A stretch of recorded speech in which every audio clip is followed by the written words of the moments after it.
Hi, I'm LD and welcome to our channel. Today we're diving headfirst into the historical deep end, exploring times so rough they make your Monday mornings look like a spa day.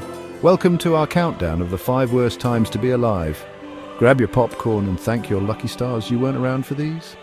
We're talking about eras where just like existing was an extreme sport, where your daily to-do list probably included don't die of plague or try to find a single edible turnip. It's easy to romanticize the past, to picture knights in shining armor or philosophers in togas, but trust me, a lot of it was just objectively terrible.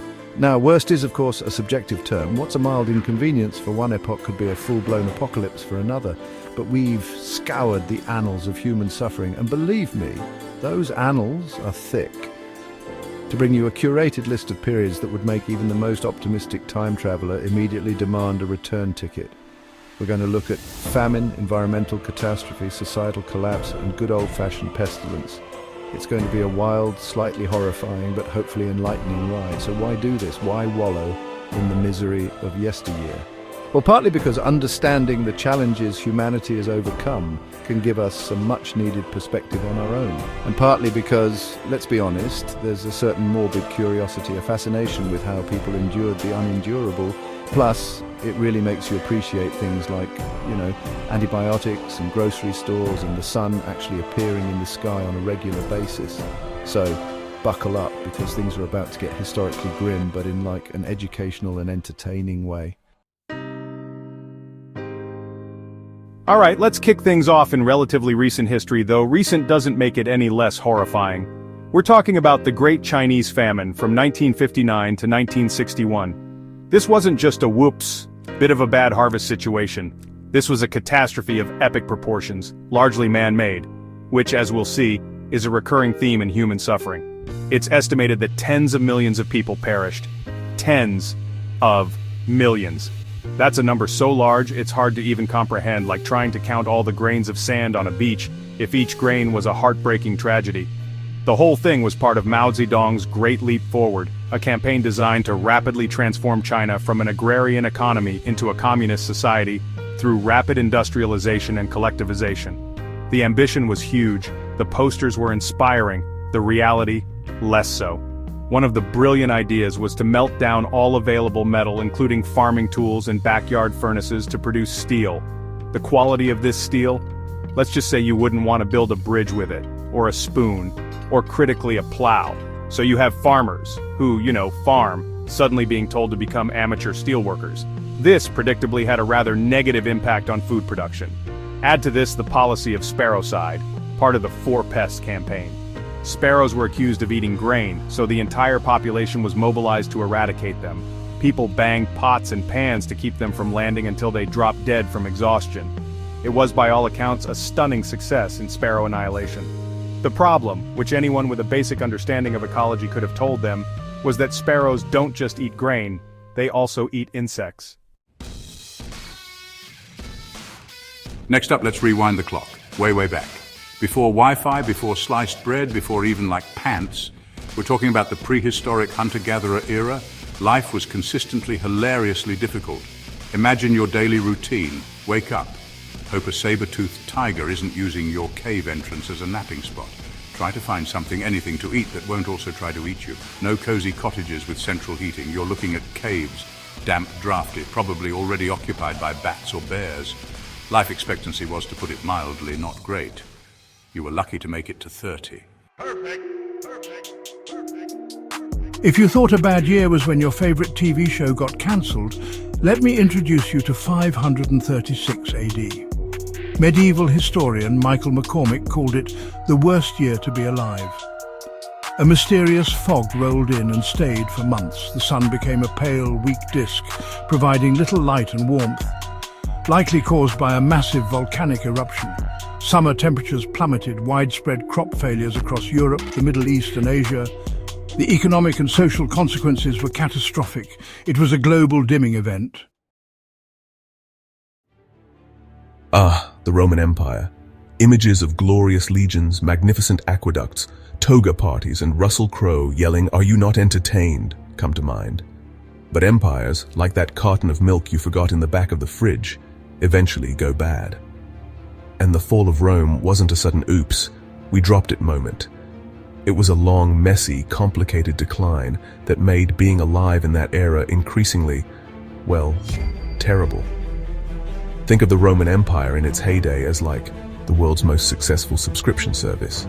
You paid your taxes, sometimes grudgingly, and in return, you got roads, law and order, access to reasonably safe trade routes, and the occasional gladiator show.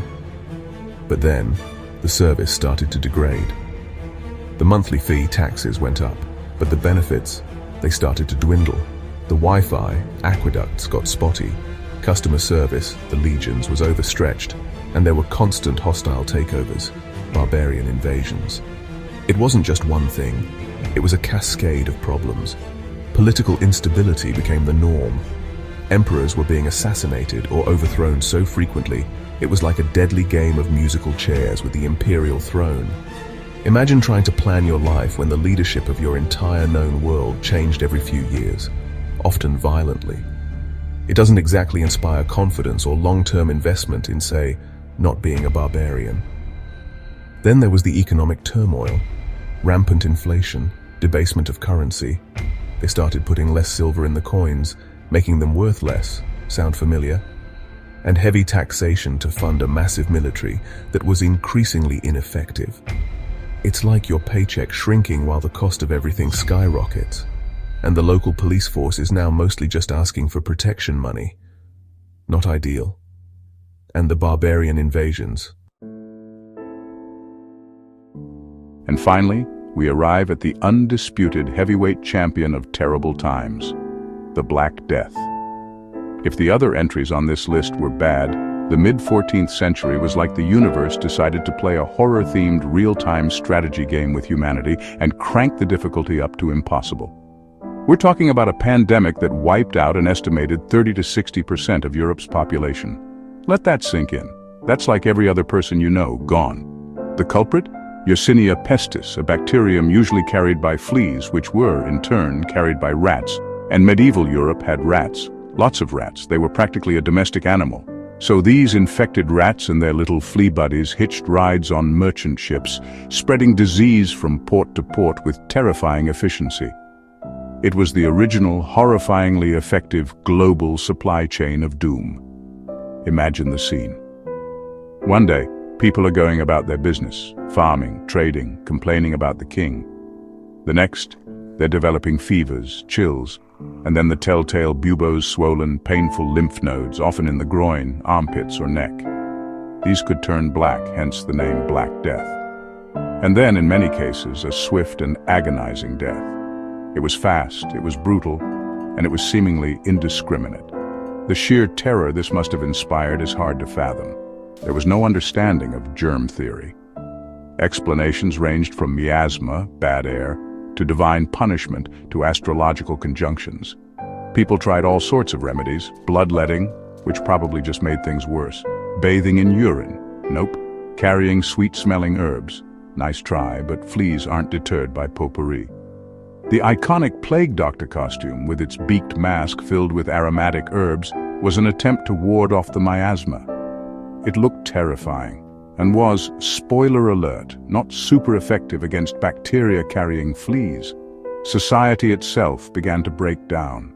Fields went unplowed, villages were abandoned, and the dead piled up so fast there was often no one left to bury them. Priests who were on the front lines comforting the sick and performing last rites died in huge numbers. The social order was turned upside down. And there you have it, folks. The 5 worst times to be alive. If you think your day is bad, just remember, it could be a lot worse. From famines engineered by terrible planning to skies literally going dark for over a year, and from fighting mammoths with pointy sticks to, well, the Black Death. Humanity has certainly seen its share of rough patches.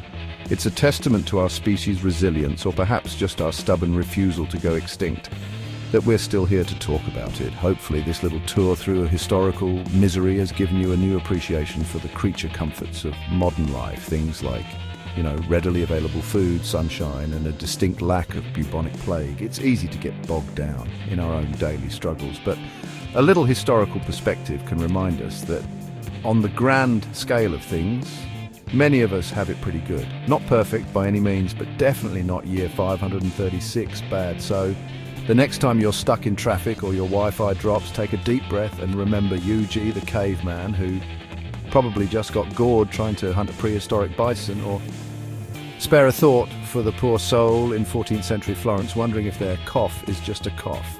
Don't forget to like, subscribe, and hit that notification bell for more. And as always, thanks for watching, and try not to invent any new worse times to be alive, okay?